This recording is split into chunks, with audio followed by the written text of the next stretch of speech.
है संसार। आप जैसा बोलेंगे वो आपकी ही प्रतिध्वनि आपको वापस मिलेगी। तो आप वैसा बोलिए ना जैसा आप अपने साथ चाहते हैं।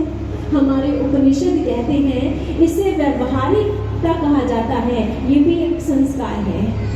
वो कहते हैं कि आप जैसा व्यवहार अपने साथ चाहते हैं वैसा आप दूसरों के साथ करना प्रारंभ कर दें। अपने साथ आप वैसा अपने आप पाएंगे कि हो गया। इसलिए हमारे संत महापुरुष जब भी समझाते हैं वो कहते हैं कि उन शब्दों को कैसे प्रयोग में लाना है। देखिए हिंदी व्याकरण है, उसमें कितना कुछ है, कितने ग्रंथ। किसी भी भाषा को लीजिए, गुरुमुखी लिपि है, इंग्लिश बोलते हैं, अब कुछ भी उर्दू बोलते, कुछ भी बोलते हैं। जो भी भाषा है उसमें ग्रंथ भी तो लिखे गए हैं। उसी व्याकरण से ग्रंथों की रचना हो गई, उसी भाषा से, उन्हीं शब्दों से।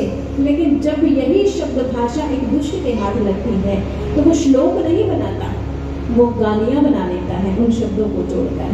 शब्दों को जोड़ना ही था तो किसी लिए शुभ बोल देते, किसी के लिए अच्छा बोल देते, आपका भी उद्धार होता, दूसरे का। और समाज के अंदर एक शुभ वातावरण, जो वॉइस पॉल्यूशन कहते हैं ना, वो केवल सॉन्ग सुनने की बात नहीं है। हम बुरा बैड म्यूजिक सुनते हैं, केवल इतनी सी समस्या नहीं है। समस्या इससे ज्यादा है कि हम जो रूटीन में शब्द बोलते हैं, एक दूसरे के साथ व्यवहार रखते हैं, उसमें बहुत पॉल्यूशन है। हम उसको सुधारें। जब वो सुधर जाएगा तो सब कुछ ही ठीक हो जाएगा, हमारा मन मस्तिष्क ठीक हो जाएगा। इसलिए हमारे संत क्या कहते हैं, कैसी वाणी बोलनी चाहिए, कैसे शब्दों का प्रयोग करना चाहिए।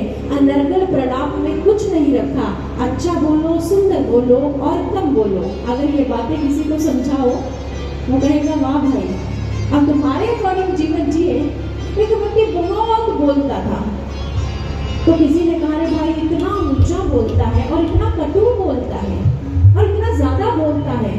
इसने कहा थोड़ा धीरे बोला करो और थोड़ा कम बोला करो और थोड़ा मीठा बोला करो। तो कहने लगा रे बोलने को छोड़ा ही क्या तुमने, पहले तो मैं बोलूं कम, ऊपर से मीठी मीठी बातें ये मुझे सुहाती नहीं है। मैं सत्य बोलता हूँ। बहुत सारे लोगों की ये समस्या है, हम सच बोलते हैं इसलिए वो कड़वा होता है, ऐसा कह देते हैं ना हम, सत्य कड़वा होता है। ठाकुर रामकृष्ण परमहंस वो कहते हैं कि ये सरासर झूठ है कि सच कड़वा होता है। सच जैसी मीठी चीज कोई है ही नहीं कल्याणकारी, ये कड़वा कैसे हो सकता है। हाँ, सुनने वाले की मानसिकता अवश्य ही विक्षिप्त होगी, उसको सत्य कड़वा लगेगा। दूसरी रही बात सत्य बोलने की, हमारे शास्त्र कहते हैं, गरुड़ पुराण में अंकित है, सत्यम बुर्यात प्रियम बुर्यात न बुर्यात असत्यम अप्रियम।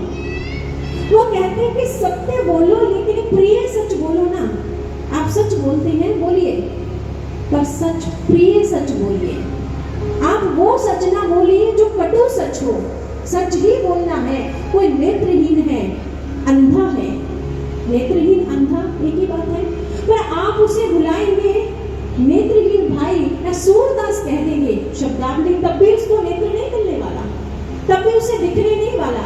लेकिन आप उसका सम्मान बनाए रखते हैं, आप सूरदास भाई कह देते हैं तो वो खुश हो जाता है। आप कहते हैं अंधे थोड़ा रास्ता देना तो कितना बुरा लगता है। वो आप